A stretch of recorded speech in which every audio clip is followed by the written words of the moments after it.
Hey guys, today we got Dario Nardi with us, the author of the Neuroscience of Personality, the author of the Magic Diamond, and the creator of the Udemy courses that everybody should buy. We're gonna drop the link of those in the description below.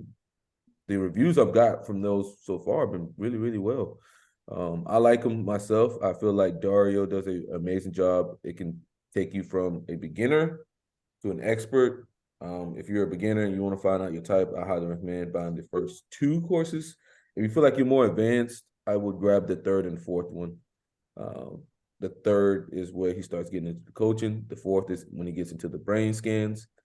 And Dario, can you give us a few words on that? Yeah, absolutely. I had some good experience, although it's a lot of work with making some different digital courses. And I think we're entering a time where the wild west of the internet in terms of type is a little bit more maturing now, and people are looking for the go-to sort of watering holes or training places where they can get everything, um, or a sense of community or whatever it is. And I think some places still can meet that. Forums that are online. Personality Hacker is a great example of a community of students and with trainings and so on that are all sort of cohesive. The Association of Psychological Type around the world. And so for me, I really wanted to. I've reached a point where it's often hard to know where to begin when talking about type. So I figured I had a week or so to do some filming while I was in LA, and we're like, let's just do it. And let's just put everything in, like the kitchen sink, the dog in the back, like everything. And that's essentially what we got there. So it's almost 20 hours of material all in one place. And gosh, I don't know, there's something like 80 assignments, although people don't have to do the assignments, those are optional. Um, and I think a lot of people do some of the assignments and then they might post about it or might not. That's all good. You can keep it very private for yourself or get feedback from me. Um, and then all of the downloadable materials. So there's something like 60 or 70 downloadable materials as well. This is equivalent of probably a dozen books worth or booklets worth of stuff. So there is a tremendous amount, all broken down. Udemy does it in very nice chunks, 2 minutes, 5 minutes. When we talk about the functions, we tend to go a little bit longer, like 12 or 15 minutes. But essentially, these chunks that anybody, even if they're just listening, they don't need to be able to see it. They're on a podcast, something, kind of roll. And it's like, yeah, you can listen to it too, just audio, and you'll get a lot out of it. So that's yeah, all in one place, and it is responsive. So far, I have been reading and responding. I'm a little bit behind. Not sure exactly how this is going to go. There is actually somebody who may step in and help also with this process of just of making sure people get a personal experience with it. Mhm. I remember the first time we did an interview with you, I was like, Dario, is there any way we could get like an audible for Magic Diamond? And then this popped up now. So I have been very excited about it. I usually will play like maybe one or two when I'm at work and I run around like crazy, or like when I'm cooking or something, I'll play a course or two, and it helps refine the knowledge. I mean, it's like I said, Dario makes things very easy to follow. It's not like you're doing a lot of guesswork.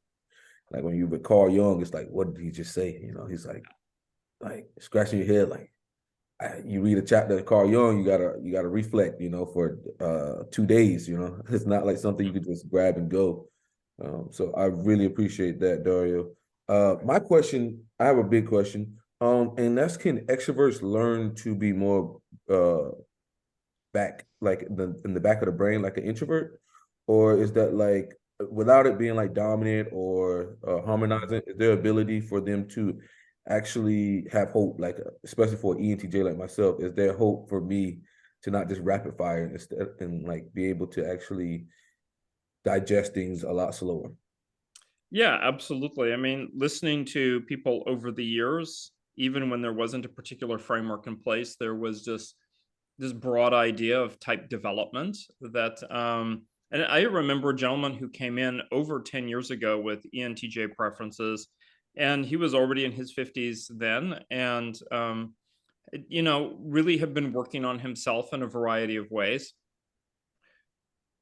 I think that there's a variety of things that we can do. I mean, one of them is sort of the general advice of like work on your second function. It's Mm-hmm. like it's something, and it's sometimes people ask me, am I strengths based or not? Because that's a thing, it's like out there, it's like strength based learning. I do believe, like, don't neglect your strengths for sure. I do believe in focusing on your secondary strengths as well as your primary ones. So it's like go with your primary stuff, but a general can only do so much if the lieutenant is sort of left with no instructions and no training. So it's really good to have this auxiliary function, and you're not really then changing your type or even engaging in a lot of deep work.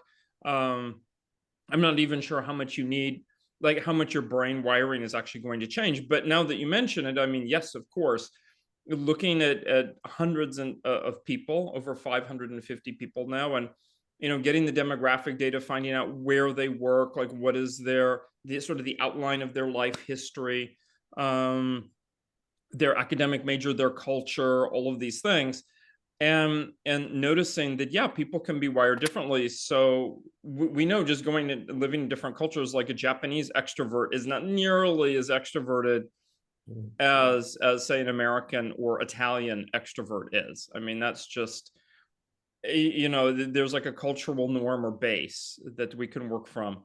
And I mean, that tells us, it's like, yes, we can actually develop the skills, and some of that even comes in just looking at like what I call like analytic holistic, or what the French Type Association convinced me to call yin and yang versions of each function. Mm-hmm. And that oftentimes the yin version of each function looks more receptive. And just to give an example, I'll use extroverted intuiting just to sort of shake it up a little bit. That there's one version of extroverted intuiting which is like really out there and really extroverted, and is doing those like sales pitches and brainstorming, and they got a lot of energy and they're running all over the place, and you're like, how do they do it, and what are they doing? There's a little bit of also capacity to sell stuff, but also into market, but also to create confusion. And then there's, which is a hallmark of extroverted intuiting for people who aren't used to it. They're like, what are we doing? And then there's this other version of extroverted intuiting, which is still very much focused on the outer world and outer dynamics, all the invisible stuff happening around them, but they're more quiet. They're observing and they're taking in what's going on, and they're waiting for those moments in the stream of the conversation or the situation, the energy in the room, whatever it is. If they have introverted thinking as auxiliary, they're also sort of focused on like what is the leverage point moment, and then they act then. And so they're still very much focused on the outer world. It's just a little bit more like self-contained and thoughtful, like observing, and like the brain is doing a lot of stuff as they're observing, and they're waiting for those right moments, as well as being receptive, seeing themselves as part of the whole system and the whole environment. And Antonia Dodge was telling me how essential she's finding this singular distinction in terms of coaching, because coaching is like one of those things where people come in with very practical problems. They're like, I don't know what career to do, or I'm having a problem with my boss, or like my relationship isn't going very well. And it turns out that this distinction, is sort of analytic holistic yin yang, is like a really useful distinction for people to make. Like, are they really at one end, or are they really at the other end? Is there an imbalance there? And I think for people, when it's a preferred function, it's simply a matter of opportunity and stepping up. Like, I'm not saying that I could do what Elon Musk does, because I don't have all of this life experience to go with it. But it has happened occasionally when I'm put into a managerial position or a leadership position, which I'm usually not in. I mean, my extroverted thinking and introverted intuiting then reorient to that problem and that situation. And it's like, okay, what is the vision? How do we need to organize people? What processes can we trust to put in place to make sure we're getting feedback and keeping people happy and productive? And so you don't lose yourself in the process. And we're not even touching type development yet in the stereotypical sense. We're just asking like first and second functions. Like, what do those look like? Yeah. Thomas, you got a question? Yeah, sure. Yeah, I'm kind of curious about this whole idea of flow, and I like how you describe like flow for an INTJ, how it's like entering a state of Zen. But like something I've ever since like hearing about this whole concept of flow, I guess what I wonder is whether we could have two or possibly even multiple different ways of going into flow. Like for instance, like like there are some like INTJs who are performers, or some INTJs who are athletes, and I'm just wondering like would they have a different way of going into flow versus like an INTJ, like maybe you or like myself, who maybe we go into flow where we're doing something more mental versus something more physical. And like Mhm. even with myself, I feel like I can go into flow, like like let's say I'm like reading a book and like just like pondering like kind of like abstract concepts and whatnot. But also like if I'm doing something like like working out or something very physical, like physically demanding, I feel like I can also go into a different kind of like flow. So does is that like a thing, or is it all just like a different version of like going like a Zen like state? Oh, so I think, yeah, maybe there's two questions here, especially for Yeah. folks listening. One is like, are there different techniques that people can use? Like meaningfully different techniques. And I think the answer is yes, although they can easily lead to the same place. Um, and then the second question is sort of like, are there different kinds of flow? And are they all necessarily the state of being like very alert and engaged but relaxed? And or it's like energetic but relaxed. And yeah, there are. So there's those with extroverted intuiting, especially ENFP and ENTP, have a very different kind of flow um, than the folks like ourselves. Like that's just it's going to look different on the EEG. I mean, they can overlap with each other. So I had an ENFP come in some years ago, and just going through the process mentally, step by step, of visualizing doing ballet, which he had done for many years, 15 years, that this really look like the sort of standard kind of flow that we would suggest. And yet there's the Christmas tree pattern that people have. There's the sort of, like I say, the Mario Kart version, because that's the game that we were using in the lab back when. And each of those looks a little bit different for sure. And I don't think there's anything that's stopping anybody from learning or doing something different. Like that's just it might be a little bit more of a hill to get over, but it can be done. In terms of mental stuff versus physical stuff, and then I would say there's like a middle ground, which is maybe emotional stuff. Let's say that. Um, and I imagine there's a social one too, but I've only experienced that like a few times in my life. So I can't speak to it too much. Um, where those were amazing moments and they're very memorable, but I don't know how they happened, or exactly how to reliably get into those. But in terms of something mental, yeah. In fact, I mean, I know, for example, computer programming or just writing, I need to set aside time. Like there's certain things that are like mindset and setting to do. And as long as those are met, then it happens very naturally. And the main challenge is either interruptions or it's like recovering out of it. And that's a significant thing. And then the physical stuff, yeah, I mean, I was very happy. I was finally able to go back to the gym after 2.5 weeks. And it was just so nice. And I was a little bit worried, like, oh, can I really do an hour on the treadmill, or am I just going to get horribly bored? And I know all it takes is 10 minutes, 11 minutes of repetition, and the nervous system adjusts to the new activity. And it helps, I mean, there are things as like those little like energy pills. Some people, I mean, I don't have weed when I go to the gym, but I know that there are people who do, especially extroverts. They find it a lot easier to work out for a long period of time. So there's like little helpers, I think, that people can have. And then for the emotional space, and that comes when like playing music, for example, to me, that's very kinesthetic and mental. Like it has to bring the two together. Like I need to feel it in my body. And if I don't quite get there yet, that's one of those things I know. It's like, okay, I need to stop and like do some breathing exercises, or just like randomly play something and allow whatever it is to sort of unfold. Like stop putting pressure on myself. And I do think, just to cap it off, that there is a signature element with flow, like a clue, and that is the flow of time changes.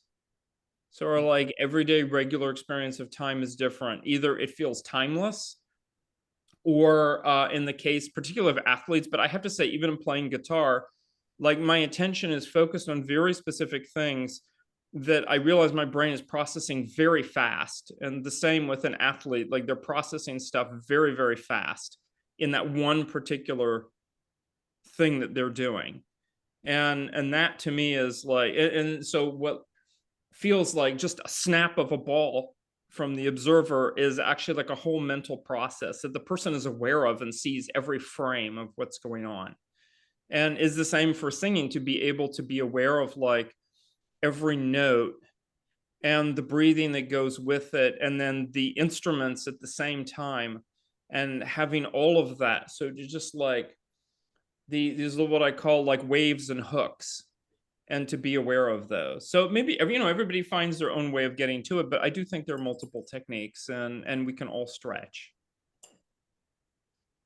But I guess what I'm asking is whether like specifically with regard to INTJs, like just for instance, like is there just flow, or is there possible like different, I don't know, maybe I just didn't phrase the question properly, but like is there like maybe multiple different kinds of flow, or is it always just like that kind of like, I think you described it like a Zen state, and then like you explain which like how we don't like the state being disrupted, like because that'll throw us like out of balance.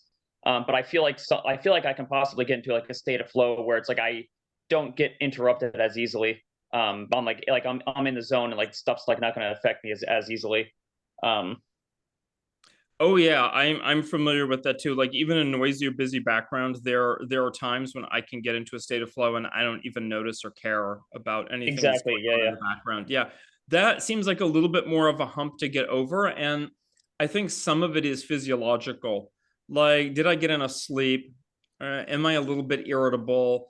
Am I truly allowed to focus, or is like these little gremlins on the side of my mind like talking about other stuff, tasks I need to do, whatever? Mhm. Yeah, I mean, I face it. So sometimes like working in a cafe can be very easy. Sometimes it can be quite challenging.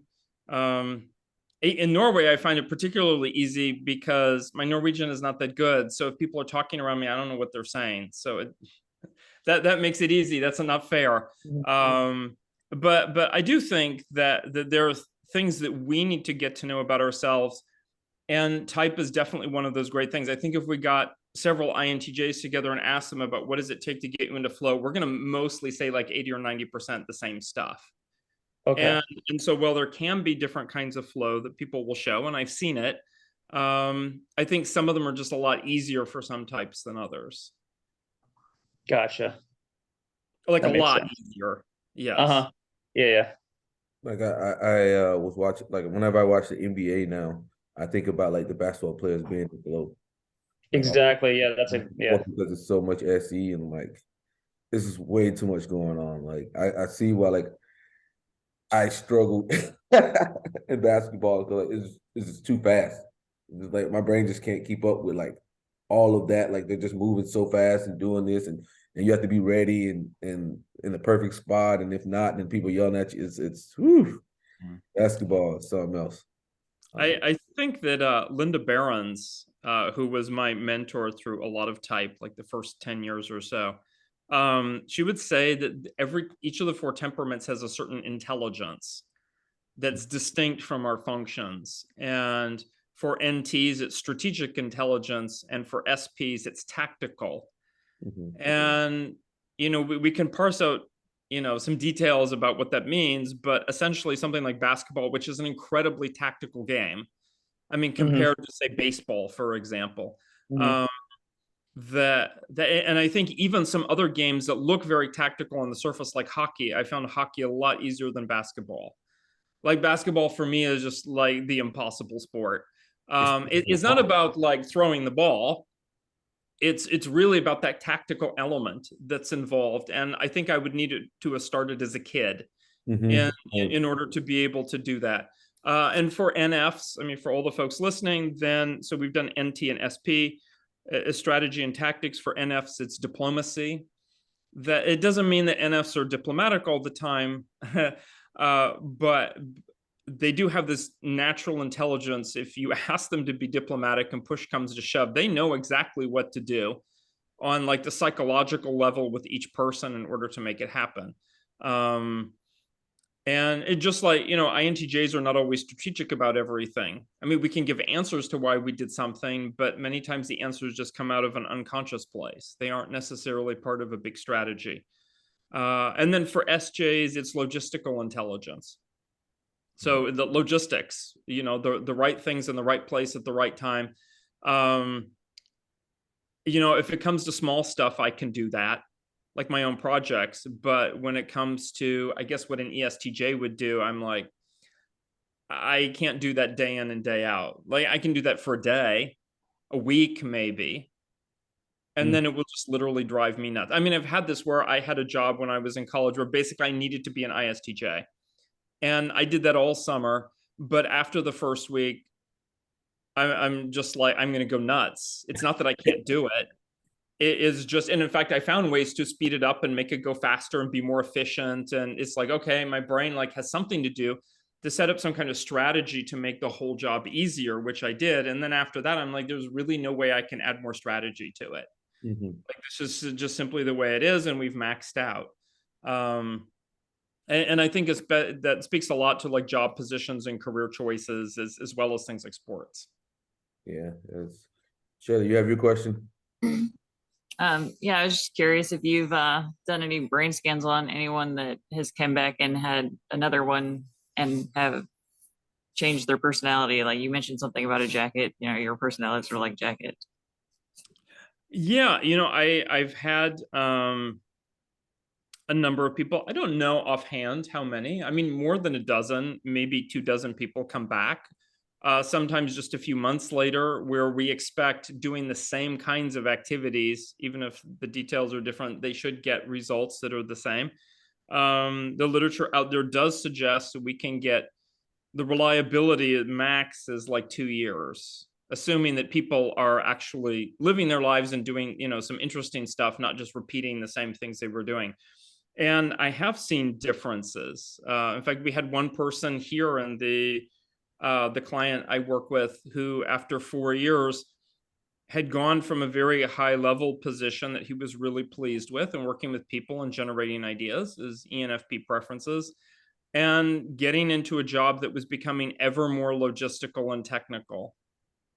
And he actually, to the point, he said, like, this only happened 2 or 3 times in my life, where I'm not going to call it a mental breakdown, but I just can't continue doing this. And he said, I'd like to do some brain imaging again. And I'm like, yeah, I'm in the office, like, let's do it. So we did. And yes, you know, he went from the creative subtype to more the dominant with some normalizing in there. I mean, as an ENFP, he still had that starburst pattern, but it was like down in the stack of things now. And that for him was just the nail in the coffin. Like less than a month later, like he completely handed off his whole job to somebody else and decided, you know, I'm just going to create a new position in the company that the company needs anyway, that will like free me to be back to who I need to be. So I guess we'll find out in a couple of years, like what it looks like. I also had, on a very different note, there was somebody I saw twice who was under the care of a psychiatrist.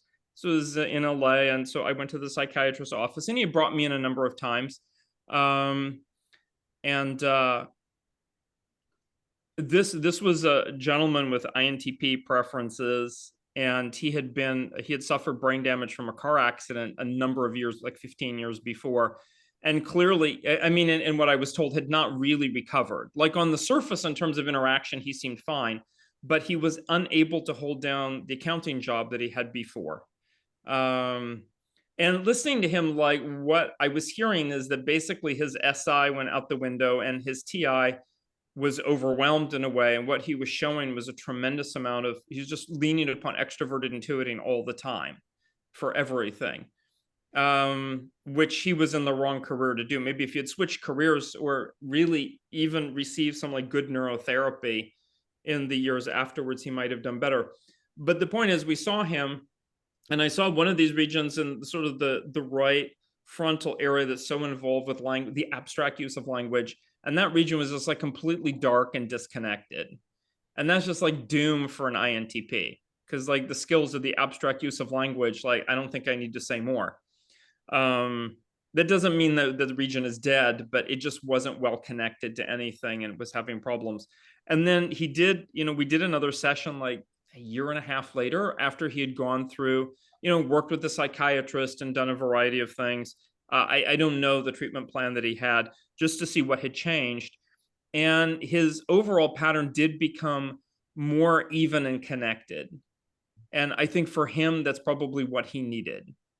And I would need to go back and look at the details of it. But I do remember talking to the psychiatrist and saying, like, yeah, there has been a change. And objectively, I can think we can talk about that change from a practical point of view as being helpful to him.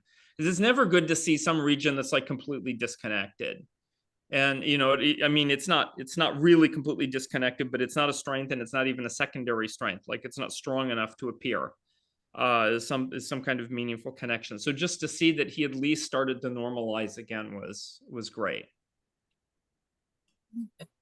Thank you. Dario, I got a question for the INTJs out there. How do they become more proficient in talking like you? I see a lot of INTJs, they do struggle with getting the information out of their head, out into the world, or like just being able to just process the information well. I see that a lot with the two INTJs on this panel. They seem to have a lot of information in their head, but they can't structure it like you can, or like I could. What advice would you give them? Because you seem to be able to do it pretty easily. Well, it wasn't always that way. So when I was in middle school, way back when it was called junior high, my mother, God bless her, ENFJ preferences, insisted I take a public speaking class. And I remember going up there. We had multiple opportunities over the course of the academic semester. And I'm just so nervous. And my damn leg just like would not stop shaking. It had a mind of its own. And I also knew I'm not very good at memorizing anything.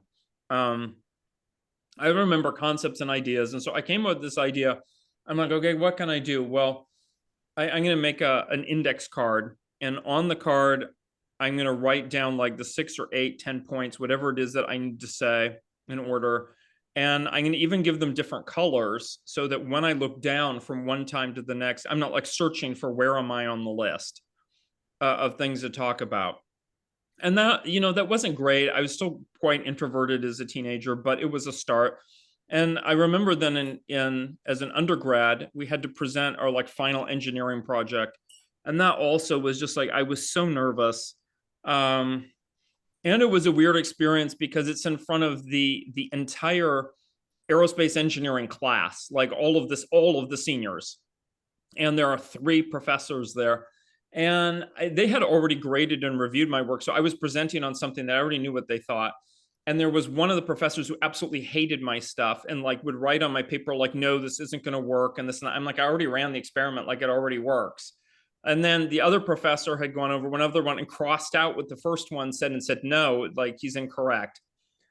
So I'm like coming in and all 3 of them are going to give me a grade. So I'm going to get like A, B, C or AAC or whatever it is. I'm like, this is so unfair. But mostly it was just me like, okay, I need to give a presentation. And again, the leg would not cooperate. I would say a couple of things by the time I reached 25, 26, and certainly by the time I started teaching, it was not a problem. It was a lot of little different things. One is that, I mean, I know a lot of ENFPs in my life, grew up with one. My sister was married to one for a long time.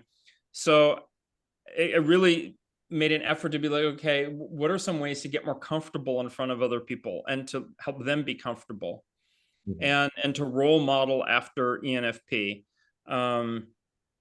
And then some of it also was like music, which didn't start as music. It just started, I don't even remember what her name is, but this gal repeatedly invited me to these poetry readings. And she wanted me to like write poetry and read, like she was very encouraging. I think she was probably an INFJ, but I honestly don't. I mean, this is so long ago. And I did that, and I'm like, those were good experiences, and I got more comfortable doing it. And it's not that complicated to like read a poem, you know, just in an average way. And I would say since then is just being on stage, being in front of people, repeatedly teaching for years. And that, and you know, starting off with the subject computer programming, like C++, that was the first class I taught. Like, I know C++, so I'm not like worried, like, what am I going to say or something. A lot of it made sure let's like have that organized lesson plan. Keep it simple and stupid, because that's what we learn in engineering, the KISS principle. You know, they say keep it simple, stupid. I don't need to insult people, just keep it simple and stupid. I mean, that's enough. And so there was always like, how can I make this easier for the students? How can I make it easier for me? What's a way to like lighten the mood a little bit? And that seemed to come mostly in my late 20s, in large part because that was my job, to be in front of other people. And even when I was a graduate student, I would volunteer to do the presentation part, like lead the presentation part. And not because I was great at that time, but because the other students were so bad and like they didn't want to do it. I'm like, okay, I'll do it. And then I'm like, oh, wait, if I do that, they're going to do more of like the grunt work. And then that leaves me more free time to do other stuff. And I'm like, I'll do it. I'll do it. I'll do it. So I would say it was for a long time very difficult. And then it became gradually easier. I think a big thing, which I can't actually point to any detail, is I did about 2 years of, as a client, mostly of Ericksonian psychotherapy. I went to a couple. The wife had trained under Milton Erickson personally. And if you don't know who Milton Erickson is and you're listening, please Google Milton Erickson, because he's like one of the fathers of clinical psychology. And their method is putting people into light trance and telling them stories. And then the idea is you live the story. And so it becomes a no-brainer. It's like you don't have to think through things to figure out what you're going to do. Like you let the story carry you. I don't even know what many of the stories were anymore. But that isn't the point. Somehow at the end of that process, I emerged a lot more relaxed and confident than I did at the beginning. Yeah, I mean, for myself, public speaking is always kind of tough too. I get up there and I start like thinking like, oh my God, I'm gonna say the wrong thing. I'm gonna do this. Like there's been times where I presented like projects in front of like people. Like one of the things was like Alzheimer's or whatnot, and it was a convention and stuff. And I was like, man, I can't do this. Like I'm just thinking about this the whole time. But then I like went into my brain and I start telling myself like great things about myself. So when I start like telling myself great things about myself, I'm like, man, I can do this. And then I get on there and I start talking, and then it just all goes away. Just like all goes away, all subsides. But before getting up there, I'm like, oh man, I don't know if can I run out the back door? You know, like I'm thinking about any like escape I can, because you know, you get up there and you make yourself like a fool, then you're like.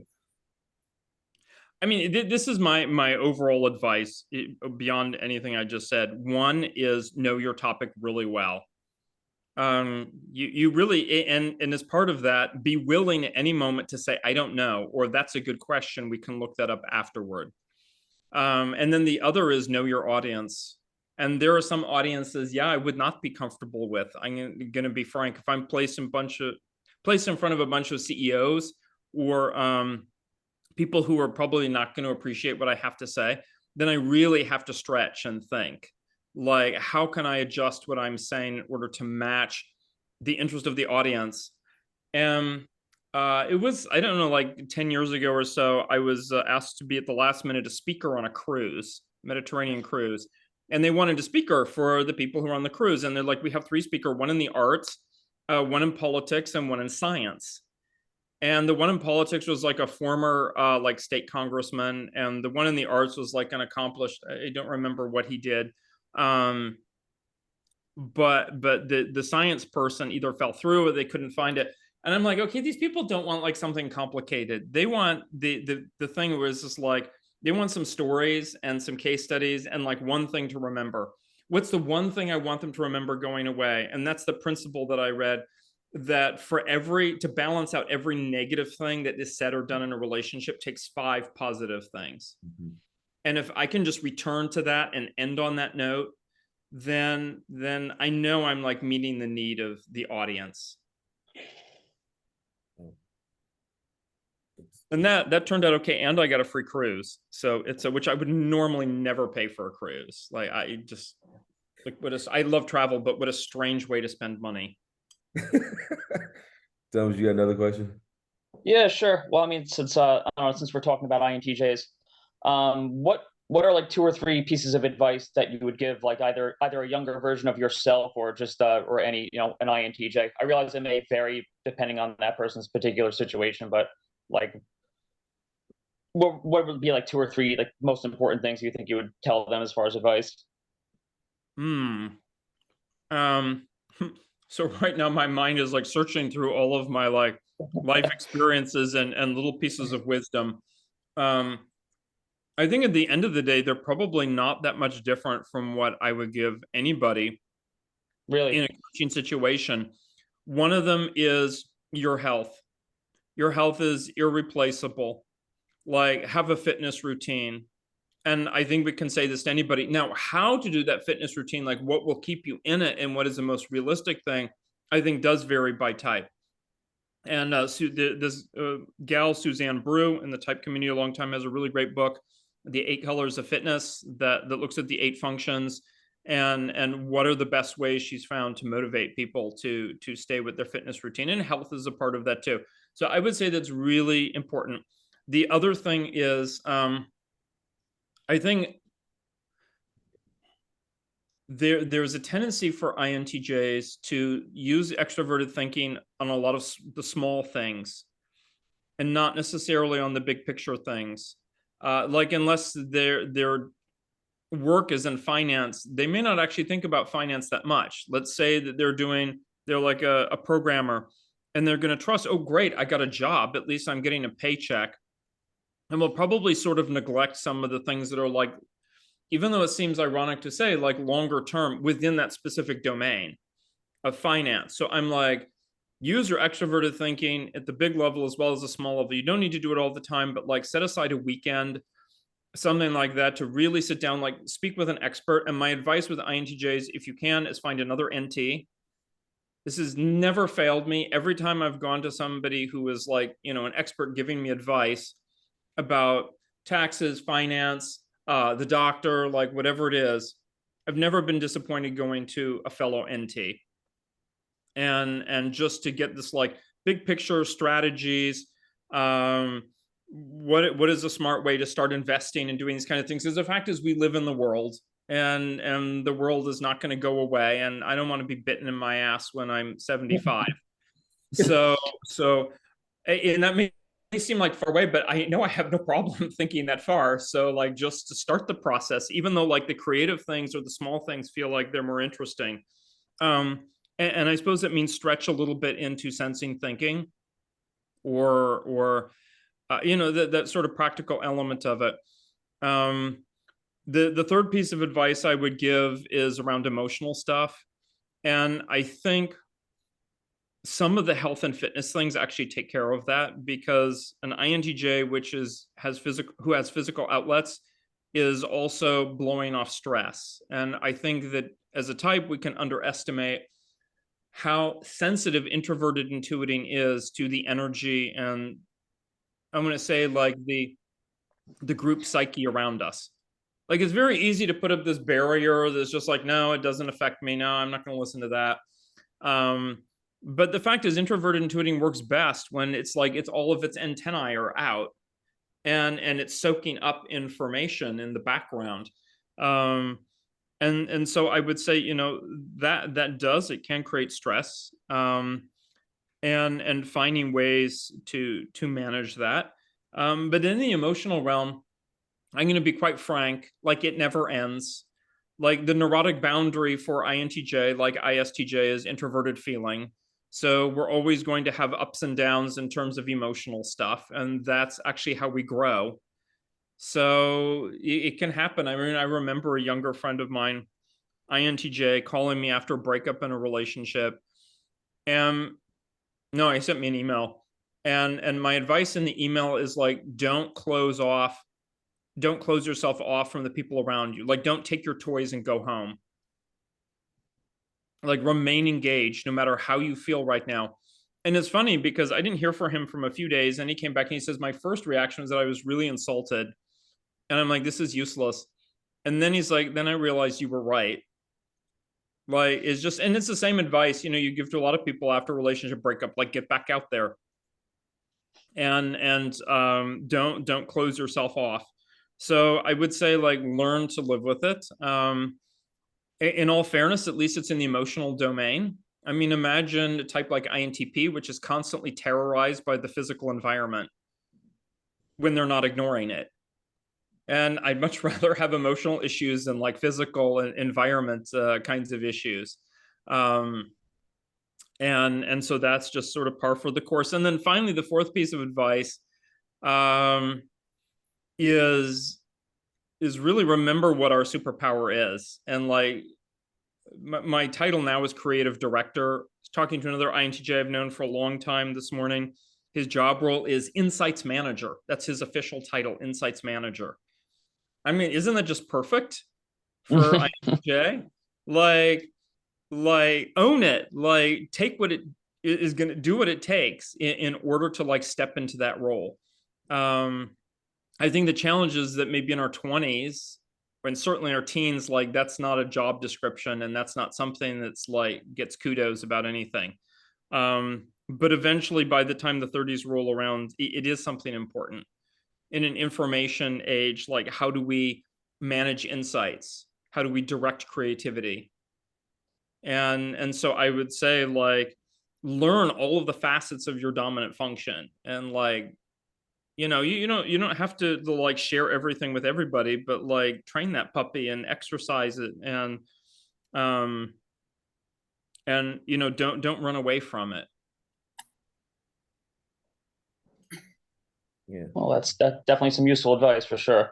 So You're probably the last one is like the most hopeful, positive, rah piece, but it's I buried the introverted feeling in there third, just so people won't feel it as much. But yeah, I think that they're all equally important, all four of them.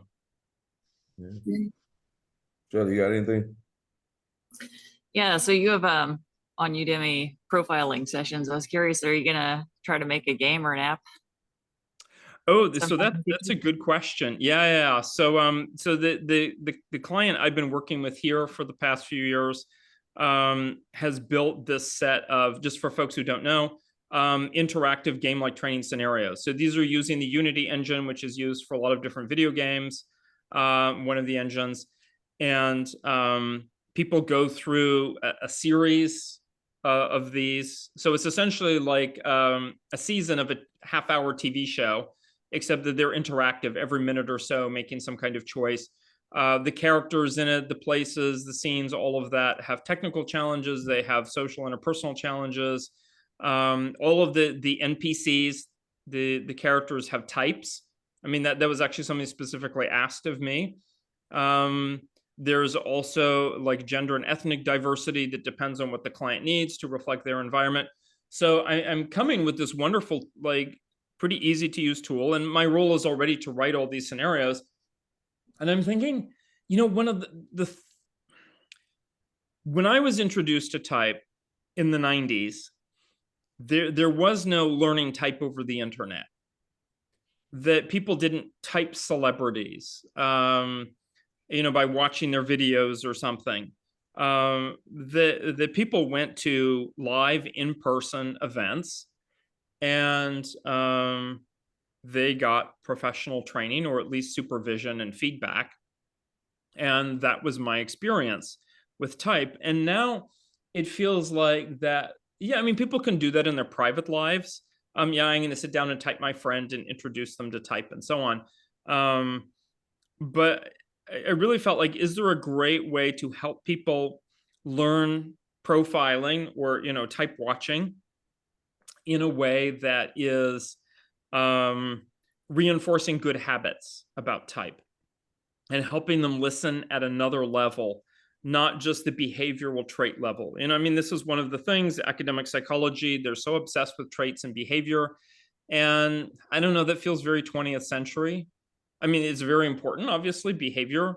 That's what other people see at the end of the day. But that's not what type is about. And so how do we help? So one of the things I observed was that contrasts were very important. I mean, and I heard from others as well over the years. So for example, in a type workshop, there's someone who's trying to choose between ENFJ and ENFP. And she's thinking, yeah, I think I'm an ENFP, and thinking of herself as fun and, you know, this and that. And then in an exercise, she's paired with an ENF, like an actual confirmed ENFP. And then she's like, oh no, I'm not like the ENFP at all. Like, I don't do all of this random brainstorming, this and that. Like there's a feeling, and I remember seeing this one time. It's like at the beginning, there's like, oh yeah, we're like sisters. And then like by the end of the interaction, they realize how different they are, because they have ENF, but of course there's the functions underneath it, and the functions are actually reversed. So the way they go about doing things is very different. So I really felt in the sample like profiling game that is just pre-recorded, but it actually does exist as a real thing that people can play. That you go through and you sit with two people and they both give answers to your dozen questions. And I think that compare and contrast experience helps people hear the difference, even when the characters both have, say, an intuiting preference, that the intuiting comes out a little bit differently. I mean, it's a very funny moment. This ENTJ that I know, and entrepreneur, and he has an assistant who does a lot of technical stuff for him. And his assistant, I'm pretty sure, had INTP preferences. And they were all using type. So he knew like, oh, ENTJ and so on. But he's like, no, my assistant is an ISTJ or something, TISI or something like that. He's like, he doesn't, you know, he's like, I'm not seeing how he's in INTP. So I'm hanging out with the three of them. And the INTP is actually constantly telling jokes that completely go over the ENTJ's head. Like he doesn't even notice the INTP told a joke. And then I laugh, and the ENTJ is like, oh, what are you laughing about? And I'm like, and then I see INTP like, oh, that was really funny. Kudos, you know, my hat is off to you. Like but they were very subtle. And I found this in academia too, where there's a lot of INTPs, that sometimes the humor can be very subtle. And it's, you know, say different than ENFP humor. And so just to see these contrasts, and to set them up in a way that there aren't a bunch of confounding variables. Like we're not watching people who are celebrities who have learned to behave a certain way on camera and in public. I mean, they have a persona. It's not fake. It is part of who they are. Just like I have an ENFP teaching persona that's not fake. It is part of who I am, but it's there. And actually ENTP, I think that works too. It's a little bit harder for me to stretch to do introverted thinking. And so it's like giving these people these opportunities. So I'm talking with them right now to create more type specific scenarios. All of the scenarios that we have, like a dozen of them, are already have type in them. Like all the characters have different types and so on. And you'll see it like as you go through the one. So there are 9 right now that we have built that people go through, like 9 episodes of a TV show. And each one touches on a different leadership theme, but these themes pretty much parallel the Enneagram, which is actually a great example of how type and Enneagram are different, but complement each other. And so the opening one is very much like there's an ISTJ and an ISTP, and you can tell the difference between them. I mean, after 20 minutes of interacting with these characters, and it's controlled in a way that doesn't introduce like a bunch of confounding information. So I think it could be great for training. And I definitely want to do more with it and make it available. Right now, it's a business to business product for employees, and just to make that more like a business to consumer kind of thing. Because I really believe there's a lot of type folks who would even enjoy going through the existing scenarios that we have, even though they're on an oil and gas rig. Which, by the way, the people who work on an oil and gas rig all have like master's degrees in engineering and are like the best at what they do and make ton of money. I mean, because it is a physically dangerous job. Like every year, people are injured and die. Disasters can cost millions or even billions of dollars. So a lot is riding on it. So it's actually really cool where there's not just like, oh, we're watching somebody talk about, some random celebrity talking about something, but going through a scenario where danger and life are, life and limb are part of the experience, and not too technically demanding, but certainly it's there. And then the interpersonal aspect, and I would have to say, I just wanted to add that for some of the characters, so there's like a manager who's supposed to be an ENTP, and I had trouble coming up with the dialogue. As I was writing, I knew this does not sound like an ENTP. I don't think like an ENTP, but I know this is not right. So I went to somebody in our company who is a manager who's an ENTP, and I'm like, dude, it's like, I'm going to ask you a series of questions, and you know what this is for, like this is for your product. But what would you say and what would you do? And I did this also for some other types. ESFJ was also quite a bit of a stretch for me. She gave really great answers. Also very mature ESFJ. So it was really great to get these like, they're extroverted feeling, introverted sensing answers, but not in the stereotypical sense that it's like, are your cookies baked right? Like not at all. And then there was like one or two other people that I sort of got some help with. But yeah, I mean, that was a lesson in itself. It was like just creating the characters and the dialogue that would be true to type. Making the ENTJ character, by the way, was a lot of fun. She's not in a position, she's a little bit of like a newbie, not exactly a newbie, but a little bit, a trainee. But boy, the attitude. There's a certain kind of ENTJ that has like, they come with aristocracy built in, and the same is for I think all the NJ types. There's a certain version that comes with aristocracy built in, and it's just that very like snappy, quick attitude. Oh, yeah. The extroverted thinking that's there, that's like sorry, not sorry, and yet also very good at what she does. So that's why she got hired. And so that was it was really fun to do it, and I look forward to bringing more simulations. In fact, that reminds me, there'll be 2 demonstrations of these. One of them is coming up as part of Personality Hacker on May 28th, Sunday, and it can be watched remotely from anywhere in the world. Folks will be able to see it. You have to sign up for it, and it's not free. It's part of an entire day. And not that that's part of the whole day, that's just a section of it, but it's part of the middle of the day, which is the retrospective on where type has come from, and then the projection of where it's going. Mm-hmm. And to give, I've been working a bit with ChatGPT in type materials, and boy, I think that definitely is like, that has a future too. A lot of lessons learned there. It's also wonderful that ChatGPT knows type quite well, I think. But with an AI, you sort of have to know how to prompt it and work with it, and it's like a savant. So we'll be looking at that. And then for folks who are in London, or the UK or Europe, if you want to come to London, and this will be in the middle of June, I will be at the British Type Conference. They had an online thing that was in April, and then the in-person one is the 16th and 17th of June. And I will be doing some demonstration there as well, is brain imaging, and at both of the spots. Yeah. All right, Dario, I got to ask you this question. Since you're NI-DOM, I got to ask you this. Mm-hmm. What is the future of type? Where do you see it going? Do you think it'll become more mainstream? What are you seeing?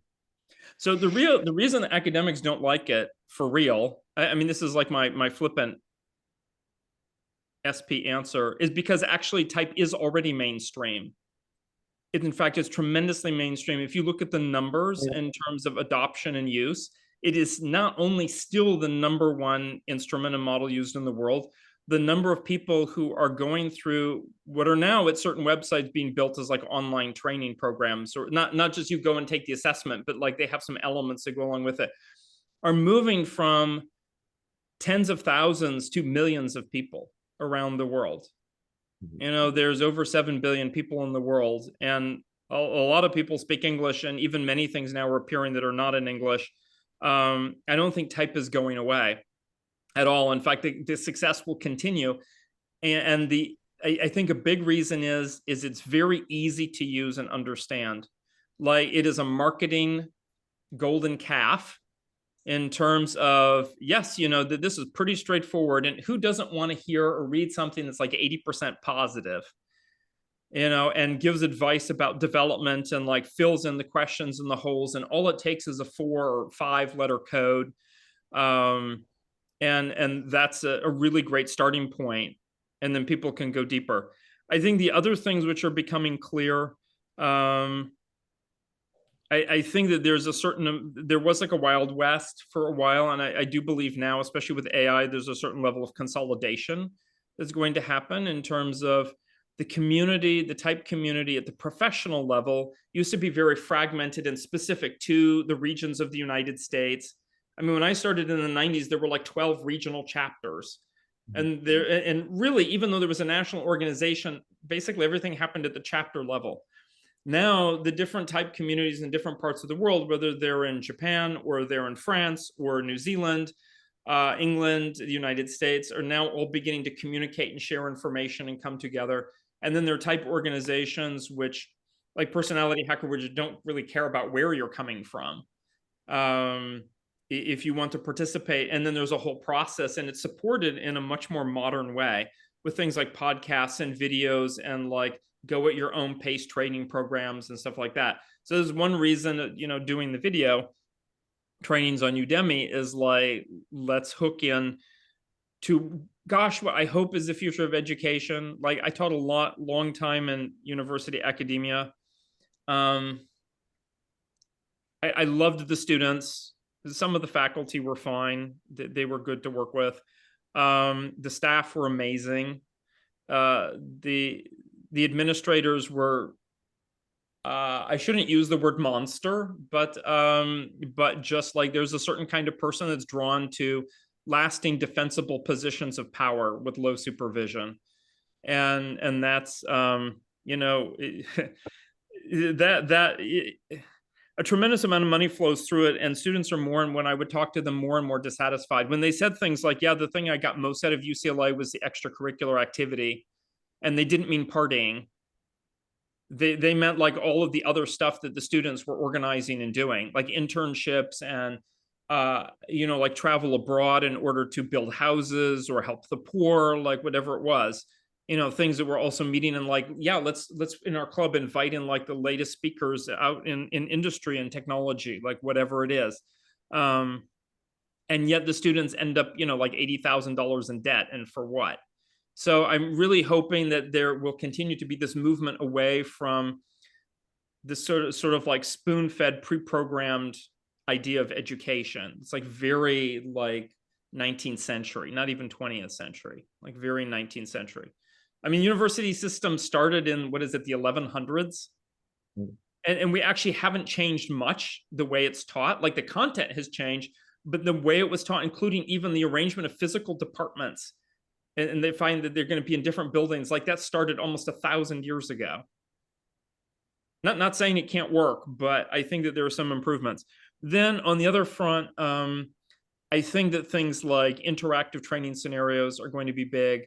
AI is going to continue to evolve. And already now just talking with people. So I was playing around with giving a paragraph, like a sketch of a story to Chat GPT and asking and telling it, this story is going to be about like a female ESTJ and and I set up some things.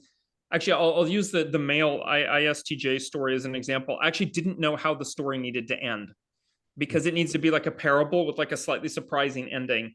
And I simply asked Chat GPT, I gave it like this little paragraph, and I'm like, can you write out the story for me and give it you know, a good ending that resolves the choice that needs to be made. And it did. And now this is Chat GPT 4. I pay for it, and it does seem better than 3.5.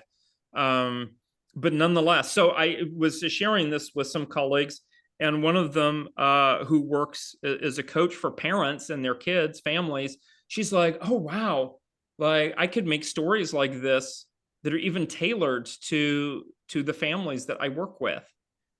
And it might only take just a few minutes, like once I figure it out. The parameters. Yeah, the parameters. And it's like, okay, let's say we know the parents are like ESFP and ISTJ, and they've got 3 kids. And we don't want to get too specific beyond that, but like, let's say there's this basic scenario. And this is something that works well in, telling stories that like sort of parallel our own story, but are different enough that we don't quite recognize it, like we don't get defensive around it. And then to tell those stories and then to use those as like examples. And of course, she already has lots of real examples to feed in. And it's like, yeah, can you flesh those out and add a little bit to it? I do think that we're going to see an explosion of, and not yet, and I don't even want to give people ideas, but like somebody who like discovers type next week, and then like 3 weeks later, they're using ChatGPT to write a book about type. I'm like, no, please don't. And I'm not gonna say it's good, but at the level of the bookshelf, when people go into Amazon, how will they know? They won't. They won't. And I mean, there are things that you can look for as a discerning consumer, because my generation was all about being the very skeptical consumer. I mean, Gen X is just like skeptical about everything, while enjoying life. And so I think that will be a little bit of a challenge. Fortunately, ChatGPT lacks a certain, even if you give it instructions, change its style. Yeah, I don't know, like it's a little too something. I don't know what the word is. Maybe it's too sensing, and it creates stuff that sensing people like. I don't know. I find I need to go in and edit it, not for grammar or usage or anything, just style. I like M dashes. ChatGPT doesn't like M dashes, like that kind of stuff. But I do think AI will be a part of it. And when AI is hooked up to the characters that are in the simulations, and we did this, by the way, for our clients. So I was hired at one point to write these type descriptions that we could be giving out to all of the clients or all of the employees for the clients here in Norway and so on. And but they were just general descriptions. And I'm like, wait, can't we just ask ChatGPT to write specific descriptions? Like, what is it like? What are the strengths and challenges of an ENFP in the oil and gas industry? It did such a good job.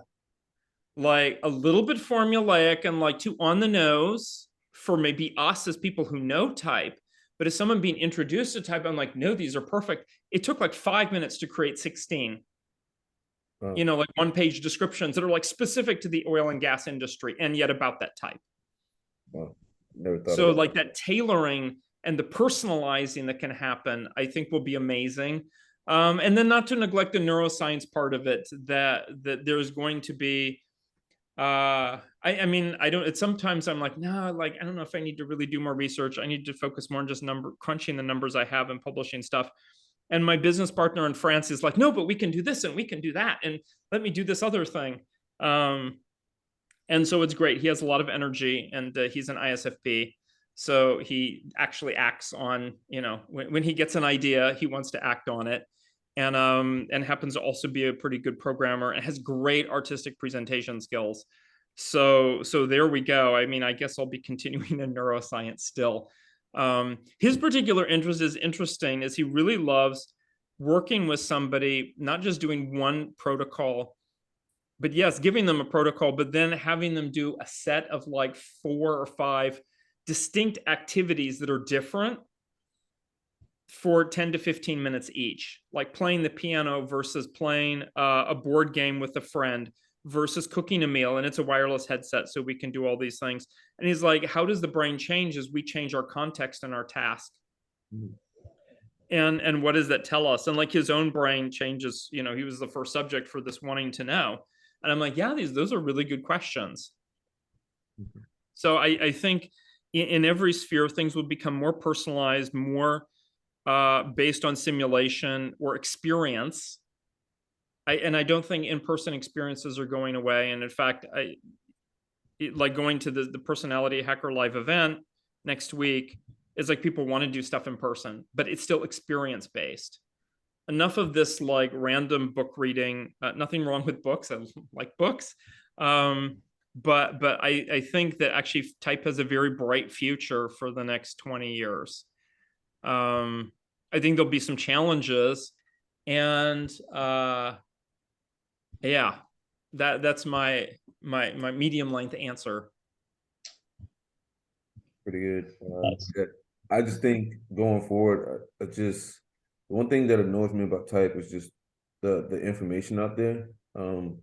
I think a lot of people don't really know about your work or Linda Barron's work, and so when they get into the type community, it's usually they have this stereotypical idea of things, and a lot of people don't.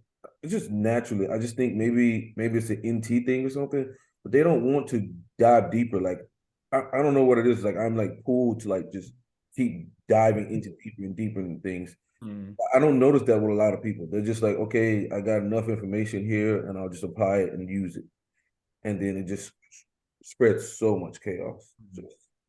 I mean, some of that is inevitable, and it's in, I don't want to see industry, it's in every phenomena. So think of music, for example. There are musicians themselves, and even like, I want to say like kinds of musicians in terms of like, are they there basically for the music lifestyle and they have a certain amount of talent? Or are they like one of those musicians who like completely just wants to like innovate and explore and learn theory and like all of these different things? And then among their followers, there are people, I mean, the majority of any musician's followers are going to be like casual listeners. And then there's a group closer in that we can call groupies that have a lot more knowledge. And like, I love the band Radiohead, for example. My sister gave me a book on like the history of Radiohead and like, you know, where they started and their whole experience. I don't remember the details because I'm terrible with details, but still, it's like I could really get into that and know it. And then there are the people who are truly like, when you hear from a musician, they're like, oh yeah, who inspired you? And they're like, well, yeah, Radiohead was one of the bands that inspired me. And they can say exactly why, because of this and this and this and this and this. And that's like a very serious person. So in that domain. So I think all of the folks listening here, many of them will be in that sort of intermediate zone. We don't need to call them groupies, but we'll say like, you know, folks who you know, want to delve deeper into type, but it's also not a professional thing. I think where the line divides it is, yeah, either they cross that step, and that's fine, by the way. There's a lot of people who will be casual users of type, and as long as those people are not claiming to be professionals, as long as they can accurately say, yeah, I just use it in this basic way, or this is all that I know, I think that that's fine. What bothers me is when I meet people, I shouldn't name any example organizations or whatever, but this happens a lot in organizations where there's an HR department and there are people who they're using the MBTI instrument and they're using type in the 4-letter code, and like they don't know anything beyond that, and they actually use it in a way that is unhelpful to people. I mean, yes, some people are helped, which is why they continue using it. But there's a sizable number of people who are not only mistyped, but that's not helpful for them to be mistyped. It's actually reinforcing some stories that they have and sort of like the ego issues and whatever, and the people aren't accurately seeing themselves. That said, I think that experience can overcome a lot of it. When you get people in a room and they go through even just the 4-letter code, you know, E and I, we're going to do an exercise, and then S and N, and we're going to do an exercise. Even if like 20% of the people are mistyped, they go away, and I can say this from experience, they have an appreciation for differences, and that the differences are not like, you know, I'm amazing and you're terrible. But they're like, oh, well, people do really work in different ways, and that's okay. I would want it to be used better than that from employees or whatnot. I don't expect that But from professionals, I do think professionals should hold themselves to a higher standard. The other thing I would say, and I feel this is really important, and goes back to the question you asked before, that type is important enough that people who use type need to think of themselves as stewards. So, I did make a point to somebody a few years ago. I'm like, this is sort of like, there are right and wrong ways to use type. And he's like, no, I'm free to use type however I want to. And I'm like, well, would you use type to like round up all of the SJs and like put them in concentration camps? He's like, well, no. And I'm like, so there are limits then. And yeah, that means that there are better and worse ways of doing things. And no, actually, you shouldn't just do whatever you want to do. Like, ask yourself, are you a good steward? And sometimes the stewardship means adding innovation. But I think in a lot of cases where young people, when they're first exposed to type, and I mean the person in the first few months or couple years, and they may actually have NT preferences, and they start like innovating a bunch of stuff, and they don't even think of themselves as a steward, or they don't even have that concept in their head. I'm like, you're just engaging in a personal psychological project. And that's just, I mean, that's fine for you, but is that also causing confusion around you? And some of like the whole notion of test and tell, like there is a guru and the guru is going to tell you what type you are and so on. And that's just like, that's unethical. And that's just like, I mean, the American Psychological Association says that's unethical. And that's specifically about type, because type is categorized with the APA as a certain kind of instrument, the MBTI, and a certain kind of theory. And to be the one where you say, I tell people what type they are, that is actually violation of APA ethics guidelines for a reason. Because type is one of those things that's about psyche. And so even if a person is wrong about themselves, that person is still allowed to be the last, sort of like the arbiter on what type they are. And if they're mistyped, then, hopefully they're called to engage in that process over time. And it might be some people don't, I mean, I think there's 5% of people who are never clear on their type. I mean, like they can't be. I mean, that's in any system. You always have a percentage of people or any like elements that just don't fit. And then as long as the person stays engaged, and I would say then just go back to the Jungian concepts. And that's what I feel like, if there's anything that I would want in the coming century for people to attend more to, is to go back to Jung. And that type is like a gateway drug to Jung. And, the Jung is where the fun part of it is, I have to say, and the not so fun part, but it's where the fun part is. I think what not so fun part. Yeah. Yeah. I'd rather just pick up the Dario Nardi's interpretation of the Young than read the Young. It's can be, like I said, read a chapter, reflect for 2 days, read a chapter, reflect for 2 days, read a chapter, reflect for 2 days. Yeah. It's not like something you can just pick up and just read straight through. Just like John Beebe, you just can't pick up his stuff and just read right through it. You have to read a chapter, reflect. Read a chapter, reflect. But Dario, one last question.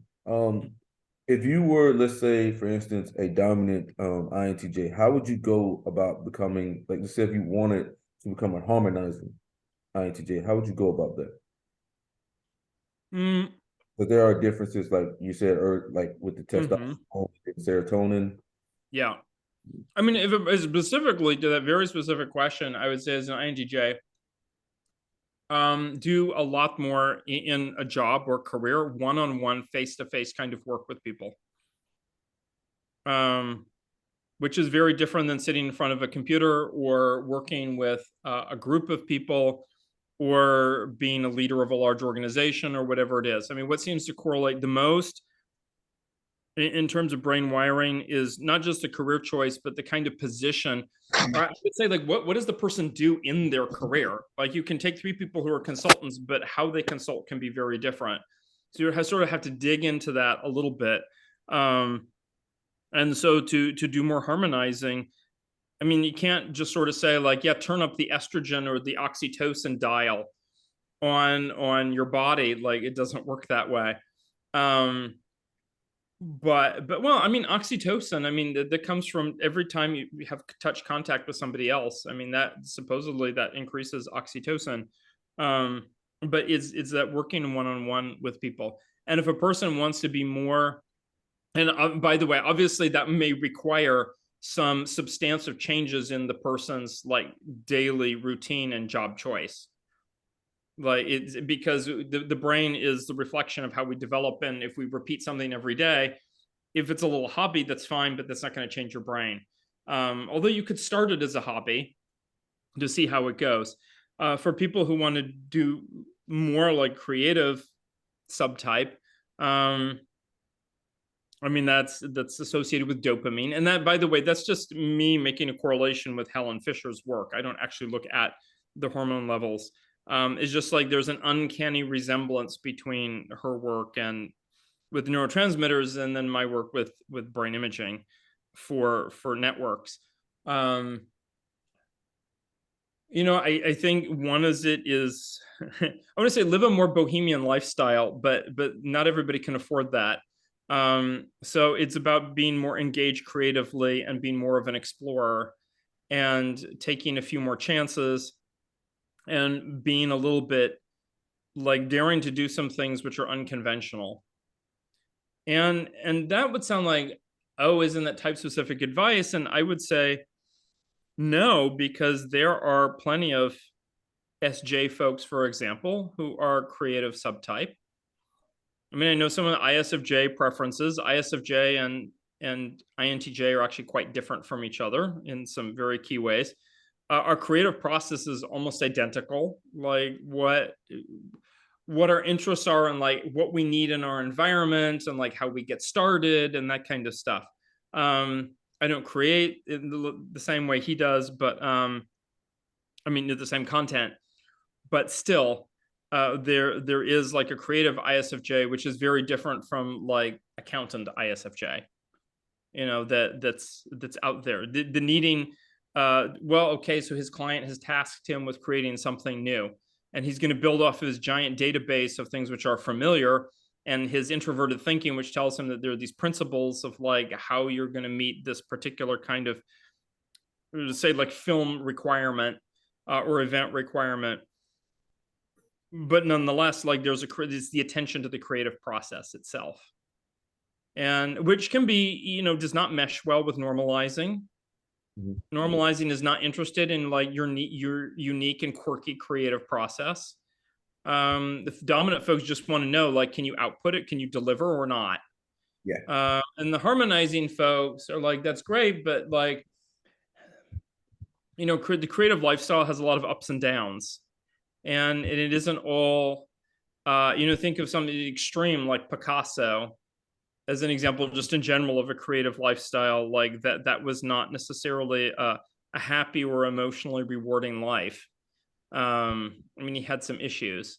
So it's a little bit of like a willingness to suspend the known as you engage in the creative process. And for dominant, like you got to put yourself in a leadership position or like climb there, or I don't know, it's tough for me because there are INTJs who I think, especially using video and in person, as the type tends to be more visual, can just like call up a CEO. I'm not one of those people.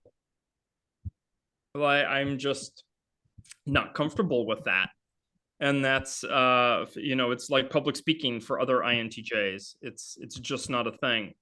But I do know if I was in more of a leadership position, I would have some sense of how to step up with it. I don't want to be that kind of person, but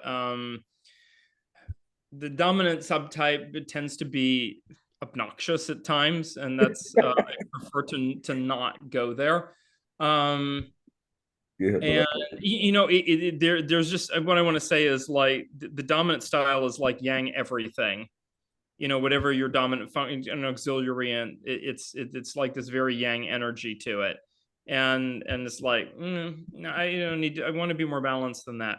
And I could never do normalizing. So I think if I tried to stretch there, yeah, I just wouldn't want to. But you know, it's get that predictable, comfortable job in a company that you actually do care about.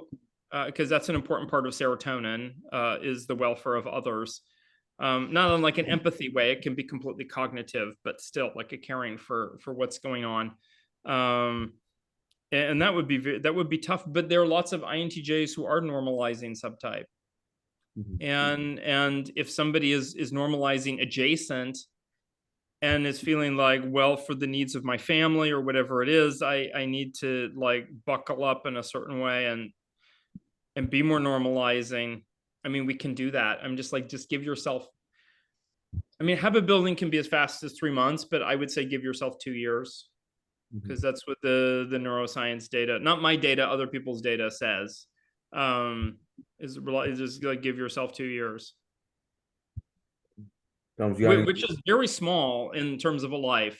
I mean, to any INTJ, you want to step up to a leadership position, it's going to be really uncomfortable at first, but 2 years down the road, you're going to be like, what was all that fuss about? You'll still have a long way to go, but it's still, you'll be like over the biggest hump, which is that unconscious incompetence. You got any last thing you want to ask Dario? I want to take up Dario a little bit.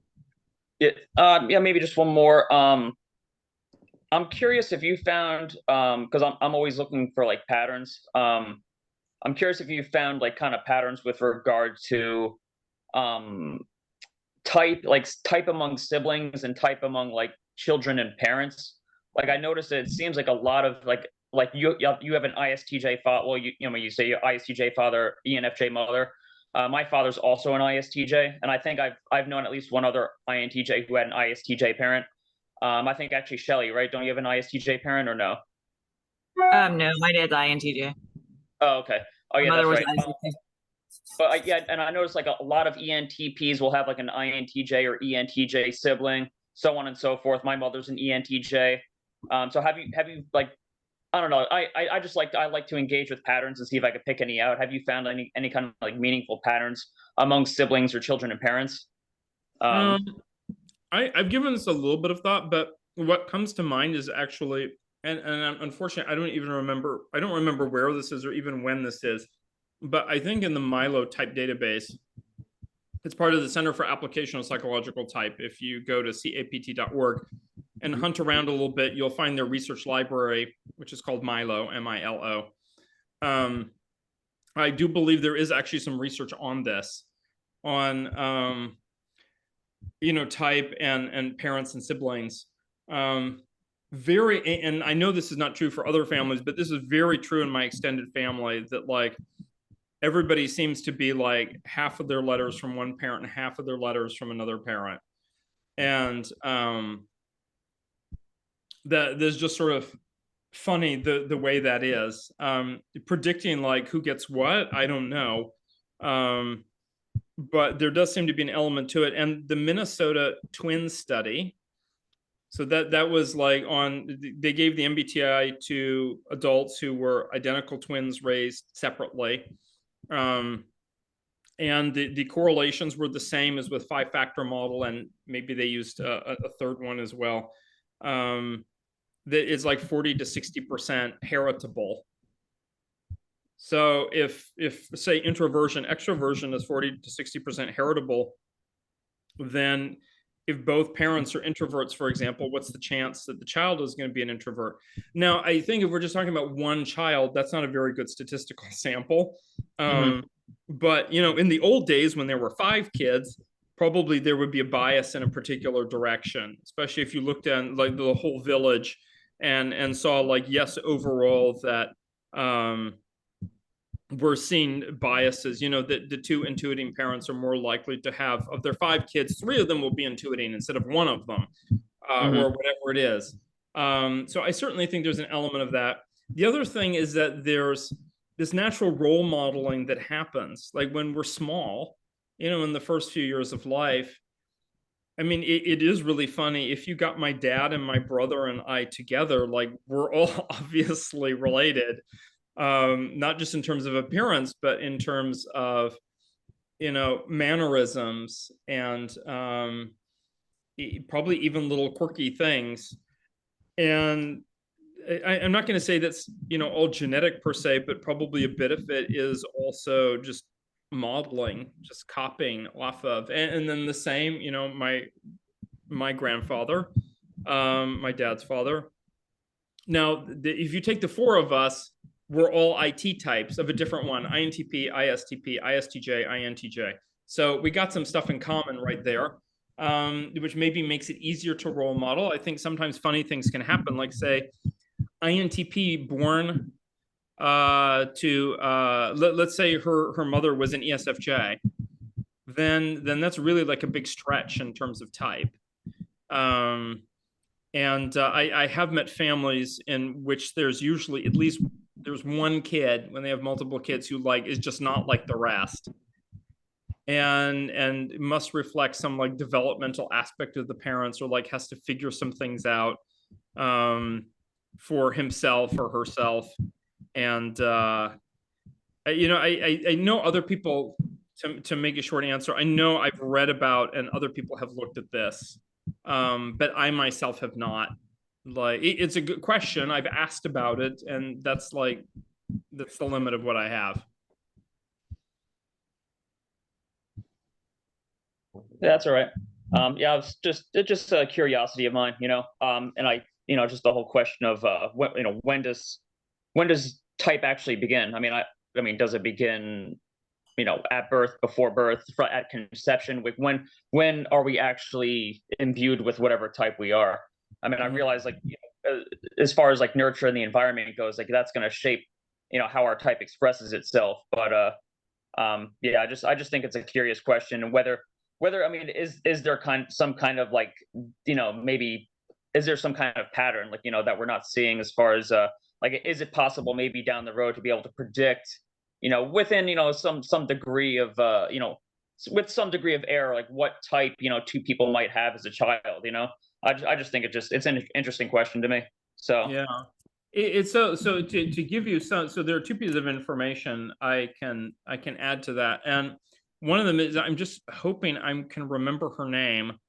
And it's been a while since she and I talked, but I know that there is somebody specifically working in academia, doing and working with the Myers-Briggs company, and doing genetic testing, and working with a genetics testing company, to try and find, because already the Minnesota twin study already revealed there was a heritability you know, elements to it, right? And so the question was, can we actually like pin that down further now that our knowledge of genetics is a lot better than when that study was done, in terms of like specific genes or areas of the genome, and that I think has a lot of potential for sure. I know it's like she's definitely in it for the long haul, and I just haven't talked to her in probably a couple of years, but I know she's still at it, because somebody raised it recently and said, oh, like so and so was talking, and have you met her? And I'm like, I haven't met her, but yeah, we have chatted. And so that research is going on there. And then there was something else that came to mind, which I don't remember now. So in your moment. Yeah. SID, man. SID fixtures. No. I try to remember things, but I usually, man, it's just whenever I'm put on the spot about something, I just forget it. It's like it just goes away. I don't even know. I'm just like grasping at straws. But yeah, thank you, Dario, for this. You guys can catch Dario's amazing courses at Udemy. I highly recommend, if you don't get any, get the third and fourth one. Those are my favorites so far. I'm into the fourth one now. And if you pick up his book, The Magic Diamond, like I said, that's a really good one as well. He goes over the Magic Diamond a lot in the courses. So if you actually get the course, you probably don't need to get the Magic Diamond, but it is a wonderful thing there. Dario is helping a lot of people with the misinformation that's in the communities. There's God knows a ton of it. But Dario, do you have any way that people can find you, reach you? Yeah. So probably the easiest, like all in one place, is at radiancehouse.com, RADIANCE house.com. There's not really anything to buy there per se, unless you want consulting. It's just links to Amazon and to Udemy. And also there's an online ebook store, which is separate from Amazon, because I also have some things which are not really like suited for Amazon, like fold outs and like a poster size things and so on that people might be interested in, that I've used in workshops and whatnot. But yeah, the 4 new Udemy courses, you can go in. I just confirmed that this is the case. You can go in and to udemy.com and just type in my name, Dario Nardi, and my various courses will come up. I think that there are 8 of them now. 4 of them are type related explicitly, and called Psychological Types 1, 2, 3, and 4. And those are find your best fit type is number 1.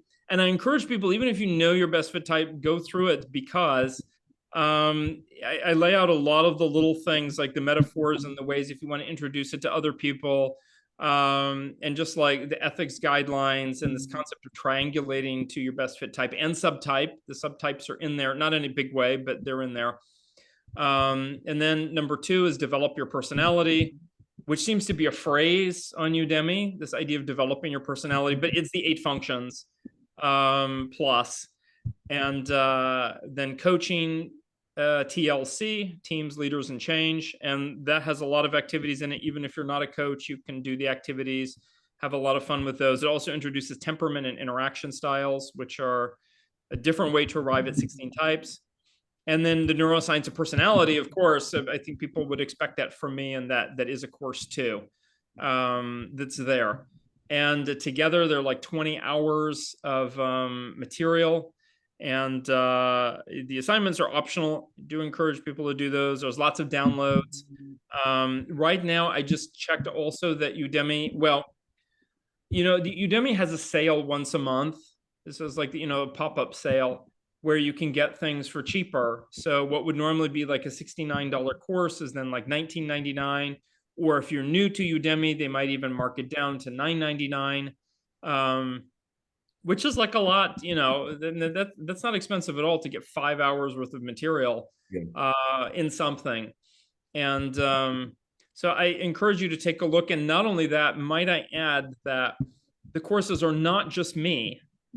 So if you know some other folks out there, like Joyce Meng, for example, or Joe Arrigo, we have 8 people out there from the internet who also talk about type of different types, like ISFP, ESTP, INFJ, INTJ, and so on. And we also have a volunteer ENFP who was brand new, completely new to type at the beginning of it. And so that was particularly fun for her to go through it. So there's quite a bit. And we want to, Udemy offers certificates when you complete a course, but our intention is to also offer, like I do with the Norse shamanism courses also on Udemy, that we offer certificates outside of that, so folks can get certified with type in like a basic way, saying that they've completed the courses, and these are from Radiance House, not just from Udemy. I know for some people that's important, to sort of go through that and get that nice piece of paper at the end. So it's right now Udemy, summing it up, is calling it hot and new. So that feels very nice. And I encourage folks to take a look. And if you want some freebies, go to Radiance House, and then that will take you to the e-store. And then there's also some free downloads there. Okay. And I want to ask one last thing, Dario. Thomas took this pretty cool test you had. Is there any way you'll be taking that test more mainstream or anything like that? The Nardi personality indicator, that one. Oh, right. I mean, it is available at careerplanner.com, but not in a way that's easily accessible to people. It is the one that if people in organizations may actually be taking that one, because that's the one I've licensed out to different companies. And I would like to make it more available. It hasn't been high on the list. The list never ends. And Yeah. and I also have to focus on whatever I promise next for people, as well as making a living. So it's yeah, it will happen, but it is out there at careerplanner.com. And if people want that, you can also find it at radiancehouse.com. There's like a link you press on and it will go there. Yeah. Yeah, that's pretty good. I did really like that test though. I think it's short, it's short, simple, to the point, and it seems to me like it's well put together. It's, you know, some of these tests are like, you know, like the official MBTI. It's like you're taking like 200 questions. It's like a marathon. And personally, I really don't like taking tests. Some people like taking tests, like a personality test. I really don't like it. So for me, it was a nice, quick, simple, easy, and it got, you know, got to the point, and at least I feel like I was satisfied with the, you know, the way it broke things down. So cool, fantastic. Yeah, I think what helps make it work is that the questions are not just type questions in the stereotypical sense, that they also include what are called temperament dynamics and interaction style dynamics questions. So they're looking at things that even people who know the 8 functions and know the 4-letter code, if they never learned about interaction styles or temperament, they're gonna be like, what kind of question is this? But it's just a different way to, like, you know, it's like a back door to get into the type house. Yeah, Thomas showed us that, and it was pretty cool. So I was like, man, you can't find that anywhere. So I was definitely gonna ask you about that. So careerplanner.com or Radiance House. Yeah. Well, thank you. And this is in addition to what people, I think, know me for, which is at the keystocognition.com, like that free one that's there. Yeah. That one's pretty good too, but I always get INTJ on that one. But I get recommended ISTJ and ENTJ, but it literally always gives me INTJ, and it's because of the TI and TE preference. I guess the preference on those are a lot stronger, which I find that test really good because it shows you like how you have developed in this world. You know, it's not like what your type is, whatever. It's like how you have developed and used your functions. So if you're more into the science background of things and you're an ENTJ, you're probably going to develop more TE and TI. Obviously, you might be a little bit more stronger in those departments. And NE is like terrible for me. Like it's just, but I attribute that to be dominant. And when you like, my preference is there's one way to do something. I don't want to hear about multiple ways. There's one way to do something. I don't want to hear about it. Like, just do it this way and then you'll get the results. Like, I don't want to hear like, well, what if we do it this way? What if we do it that way? I don't want to hear that, you know? But yeah, the test is pretty good. Like, if you look at the other 2 types, you'll probably arrive at your personality type. Yeah. And then that was the other thing, is by giving people 3 type options instead of 16, that hands back in a very visceral way the responsibility for the person to locate their own type, as opposed to thinking it's the magic test on the internet tells you your type. Yeah. Well, I do need to go, so it's and it's been a pleasure with all of you. Yeah, absolutely. Thank you, Shelley, for joining, and Mercer for inviting me, and Thomas as well. Thank you. Thanks. Thank you. Cheers. All right.